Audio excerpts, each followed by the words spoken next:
que sí, que hasta que no dejen las armas nada serio se puede hacer, pero que el diálogo árabe nos han demostrado, tanto israelíes como irlandeses, que hablar de paz se debe hablar cuando se está en guerra, no cuando ya esté la paz. A mí me gustaría que aquí hubiera mucha gente de uno y de otro lado, de uno y de otro partido, que para buscar la paz fueran conscientes y aceptaran de que se juegan el tipo. ¿Le sugiere algo esas declaraciones en relación con su segunda hipótesis? Esas declaraciones son peligrosísimas. Son las que ayudan a la confusión. Para empezar, en Irlanda abandonaron la lucha armada, depusieron las armas y se entró en un periodo de negociación. En Israel ha habido una nación que se vio desprovista de Estado. Estoy hablando del pueblo palestino. Y ha habido una guerra declarada. Aquí no hay ninguna guerra declarada, a no ser que el asesinato y el tiro en la nuca se le llame a eso guerra. Las cosas claras. Desde Izquierda Unida la cosa está dicha con toda rotundidad. O se entregan las armas o no hay negociación. Así de claro y sin equívocos, ¿eh? En estas cosas o las posiciones se muestran tal como son, porque con lenguajes confusos de empezar a hablar de guerra de liberación, el lenguaje es una cosa muy importante. Y cuando se habla de la lucha armada, no, asesinato, tiro en la nuca, eso no es lucha armada, eso es el asesinato, sobre todo cuando hay una democracia, cuando hay unas elecciones, cuando las fuerzas políticas que defienden la independencia se presentan y tienen el respaldo de los ciudadanos. Todo eso está clarísimo. Por eso los equívocos de ciertas declaraciones a mí no me gustan. Cerramos pues ese periodo, si le parece, y nos situamos en ese hipotético mes de marzo, o más allá si va, según la cita de Romanones. En cualquier caso, ¿Julio Anguita cree que Felipe González será candidato del Partido Socialista a la presidencia del Gobierno? No lo sé, pero le diré una cosa. Es uno de los problemas que menos me afectan. Creo que el Partido Socialista es muy dueño y señor de poner a quien quiera, y con quien ponga debatiremos, si podemos. Lo intentaremos, que debatan. Pero en cualquier caso, imagínese, no es lo mismo que sea Felipe González u otro candidato, porque él tiene una especial habilidad para plantear los mensajes electorales y para decir, por ejemplo, señores, va a ganar la derecha y la única forma de evitarlo es concentrar voto en el Partido Socialista. En esa circunstancia, y dicho con su autoridad y con su habilidad, pues puede suceder que se concentre el voto en el Partido Socialista y de nuevo Izquierda Unida se queda con las ganas o con unas encuestas magníficas, como siempre. Para empezar, yo siempre he dicho que el candidato para mí es lo menos importante, porque pueden cambiar de candidato, pero la política sigan haciendo la misma, con lo cual... En cuanto a que la gente se deje impresionar porque otra vez González o quien sea les diga que viene la derecha, yo les aconsejaría que cuando nuestra fuerza política reparta por la calle este folleto que se llama Propaganda y Hechos, se va a encontrar el pueblo español la cantidad de veces que el Partido Popular y el Partido Socialista Obrero Español han votado y lo que han votado, y a partir de ahí las coincidencias entre ambas formaciones políticas en política económica y en política europea son casi al milímetro. Ahora bien, el pueblo es soberano y lo que el pueblo diga hay que acatarlo. Pero si nuevamente el pueblo vuelve a fijarse en el espectáculo de dos señores enfrentándose y no repara en la política que defienden, pues después llegan las quejas. Y creo que cuando una y otra vez se repite lo mismo, pues la gente tiene derecho a quejarse, pero tendrá que pensar si no ha llegado el momento de pedir a unos y a otros que expliquen su programa, en vez de asistir al enfrentamiento de dos gallos de pelea. De todos modos, en esa deliciosa conversación entre Julio Anguita y Manuel Vázquez Montalbán, que publicaba el diario El País el domingo, usted reconocía que el avance de Izquierda Unida es exasperadamente lento. Sí, por dos razones. La primera, por ser el mensaje que es. No es un mensaje claro. Además, yo soy el que digo, acabo de decir hace un momento, salir de esta situación es una política que empecemos a hacer hoy y que dará sus frutos plenos de aquí a 10 o 15 años. Esto no lo dice nadie que quiere coger votos como sea. Nosotros decimos un discurso que creo que es serio y le decimos a la gente las cosas que pensamos. Nosotros no vamos a suplicar un voto, vamos a intentar convencer a la gente y mostramos todo lo que hay, lo bueno y lo malo. Claro, hoy en día eso parece que no tiene un gran predicamento, ya lo tendrá. Pero en segundo lugar es que aquí pues se decide que la alternativa a González es el señor Aznar, no sé por qué. ¿Y qué ocurre? Que muchas veces los demás pues no nos vemos reflejados. Los demás, incluso la tercera fuerza política del país, ni siquiera está en la mesa del Congreso de los Diputados. Y todo eso no podemos resolverlo nosotros, no depende de nosotros. Nuestros diputados trabajan, somos 18. Yo soy el que menos trabaja porque tengo muchas ocupaciones, pero los 17 restantes trabajan, vamos, están todo el día al estajo. Claro, y cuando la gente viene a preguntarnos, oye, ¿qué podéis hacer? La respuesta mía suele ser a veces un tanto dura. Con lo que nos disteis, lo hemos multiplicado por 3, pero no pedimos cuenta nada más que de 18 diputados, esta es la verdad. Vamos a ver qué les dan en las próximas elecciones. Después de la publicidad, Julián Guita, hablaremos en algún momento, lógicamente, de elecciones catalanas. Usted ha hecho ya alguna referencia, pero sobre todo miraremos al horizonte, levantaremos la vista del surco y miraremos al futuro. Eso es importante. Volvemos enseguida. Acabemos con esta cacería política. Pero yo creo que la mejor forma de acabar con las cacerías es no participar en ellas. Yo no voy a ir a buscarle las cosquillas a Felipe González. La cuestión de este gobierno y de su presidente está ya visto para sentencia. Que el pueblo juzgue.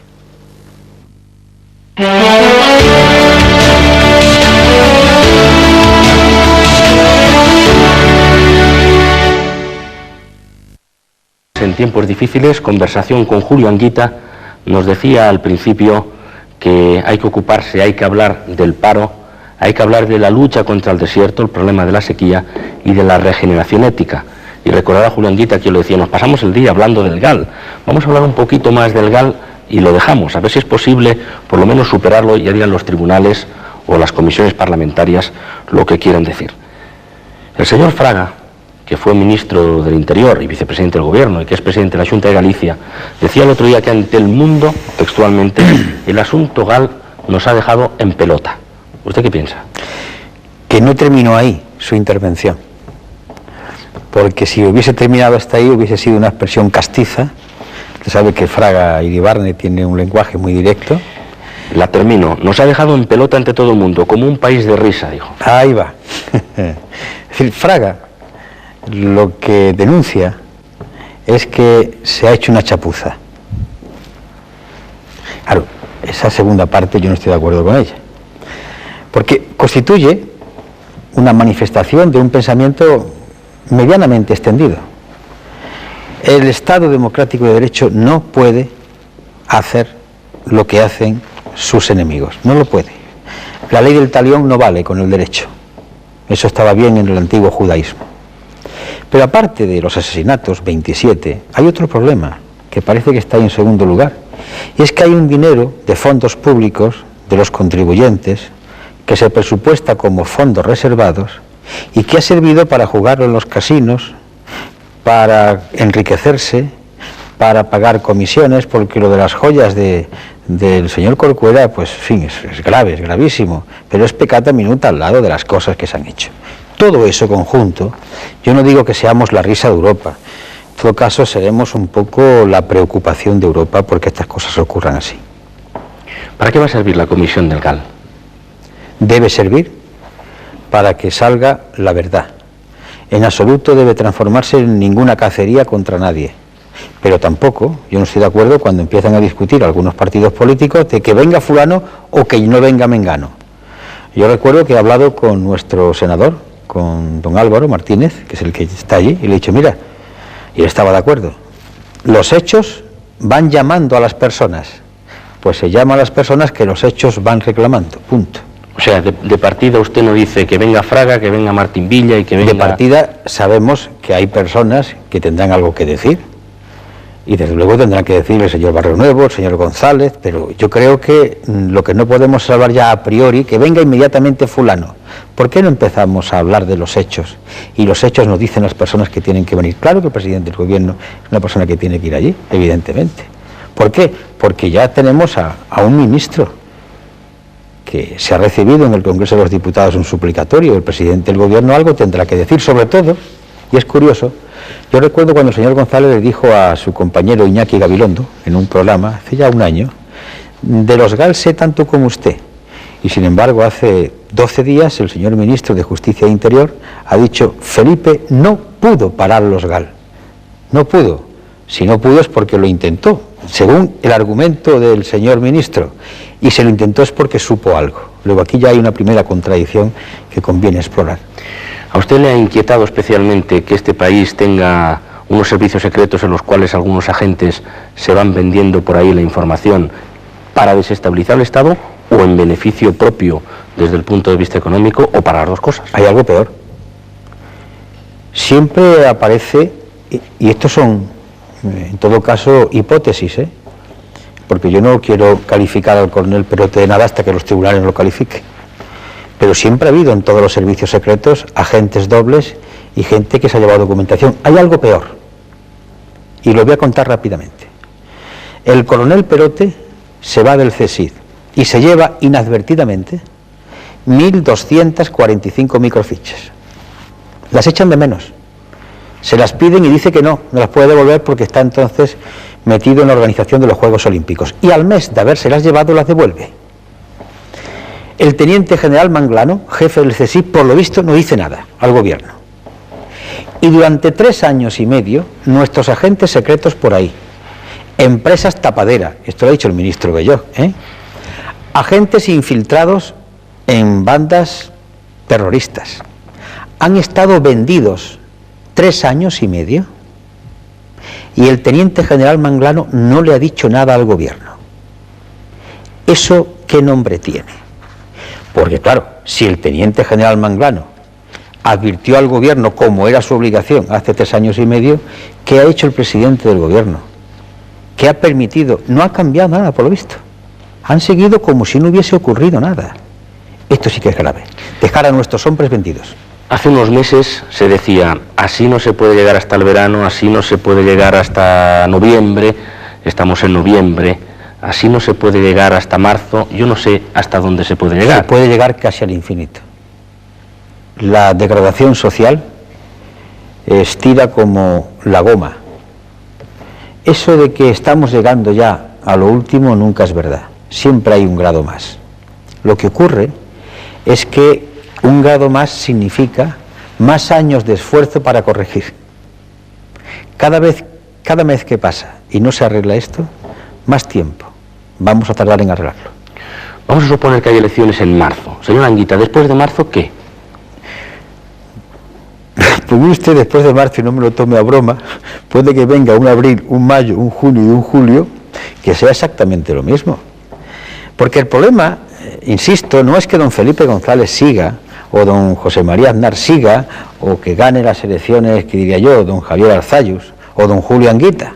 No. El problema es qué política es la que se va a hacer. Y esto es lo que venimos diciendo una y otra vez. Ya está bien de caras. Vamos a hablar de los 10, 15 años del futuro, de los que hoy tienen 10 y 12 años. ¿Qué va a ser de ellos? ¿Qué va a ser de España? Es decir, cómo se va a desarrollar nuestra industria, nuestra agricultura, nuestra pesca, los transportes, las infraestructuras, la educación, la cultura, los acuíferos, los árboles que hacen falta. Es que el país se nos está muriendo, estamos ante una auténtica catástrofe. Y esto no se arregla en 24 horas montando pantanos, porque además hay por ahí una opinión muy extendida que es errónea. Con el agua que se desperdicia en el mar, no. El agua que va al mar no se desperdicia. Esa agua aporta elementos fundamentales para el mar, no es agua que se pierde. Cuidado, vayamos a impedir que las aguas de los ríos vayan al mar. ¿Que hay que hacer algunas presas? Sí, pero el problema está en cómo se ahorra agua, cómo se riega de otra manera, cómo se impiden. Yo el otro día estuve camino de Badajoz y vi, horrorizado, cómo en un desierto casi ya por la sequía hay campos de golf. Es que hay sitios en los que no puede haber campos de golf. O vamos a hablar de los jardines públicos. Hay un tipo de jardín, el jardín andaluz, que no consume tanta agua. Es decir, estoy hablando de una serie de medidas pequeñas, pero la gran visión del conjunto de lo que pasa con el desierto ¿Sabe usted lo que ocurre en los países ya que están camino del desierto? Que cuando llueve, cae de tal manera que al no haber árboles ni hierbas, arrastra la tierra fértil y aparece la roca. Y entonces un 10% de la tierra de España, como decía Lucas Mayada hace ya un siglo, nos hace pensar que estamos en un país privilegiado. Pero es un 10%. Ese 10% puede terminar siendo un 5%. El señor Ramón Tamames, que en su momento fue el militante del Partido Comunista, dice que con el programa económico de Izquierda Unida, España llegaría a la ruina. La economía es una ciencia, pero menos. La economía se ha transformado en una nueva religión en la que los economistas ofician de sumos sacerdotes. Y por tanto, ellos que llaman dogmas no son ni más ni menos que decisiones políticas. Para empezar, el señor Tamames es uno de los que se han equivocado cuando pusieron los ojos en blanco al hablar de Maastricht. Ahí tenemos Maastricht hoy. Y ya es imposible llegar a la Unión Europea a todos, ¿eh? De modo que la realidad es la que se ha encargado de desmentir al señor Tamames, no yo, la propia realidad. Segunda cuestión. Todos los planteamientos que hace Izquierda Unida están desarrollando los artículos de la Constitución. ¿Qué ocurre? Que la política neoliberal que defiende el señor Tamames choca con la Constitución. Es decir, las políticas a desarrollar por nosotros son políticas que beben directamente del texto constitucional, del 128, del 129, del 130, del 131. Esta es la mejor contestación que podemos dar. De acuerdo, pero eso no es garantía de que una política económica sea correcta. Puede no estar fuera del marco de la Constitución y no ser eficaz. Bien, España tiene 4 puestos a la cabeza en toda Europa. Somos el primer país de los 15 miembros de la Unión Europea en paro. Somos el primer país en empleos en precario, precariedad laboral, empleos no fijos. Somos el primer país en accidentes laborales y somos el primer país en destrucción de tejido productivo. Esa es la política que se está defendiendo. Estamos viendo los resultados. Por ejemplo, ¿quién tiene ya un contrato fijo? Eso ya se ha perdido. Pero es que un contrato no fijo, no estoy hablando ahora de las dificultades que pase la persona, y yo creo que sí, que la persona debe ser cuidada. Hablo de economía. Gente que no tenga un contrato fijo es gente que no puede comprar un piso, ni un coche, ni un dormitorio, ni un frigorífico, ni una lavadora, porque eso se paga a plazo. Y para pagarlo a plazo hay que tener un sueldo todos los meses, y a partir de ahí el ama de casa o el señor que haga empieza a coger pellizquitos de la nómina. Por tanto, el empleo en precario lo que produce es más precariedad y cierre de fábrica. Luego, las consecuencias de esa política económica yo la estoy viendo en mi país. Son esas que estamos viendo. Y sobre todo algo, los grandes economistas partidarios de esta política económica dicen siempre lo mismo. La recuperación, y elevan los ojos al cielo, lo mismo que los campesinos cuando le pedían al Altísimo que viniese la lluvia. Pues no. Los economistas tienen que desarrollar con su técnica y su ciencia lo que decidan los políticos. Y cuando digo los políticos, digo las asambleas, las constituciones, los que toman las decisiones. Y hay otras políticas económicas, claro que las hay, sin tener que romper drásticamente. ¿Por qué no desarrollamos el tejido productivo? ¿Por qué no empezamos en España, por ejemplo, a hablar de esa medida tan interesante que han empezado a copiar la Izquierda Unida? Fue en esta cadena de televisión, cuando yo en el año 93, en una entrevista, planteé lo del reparto del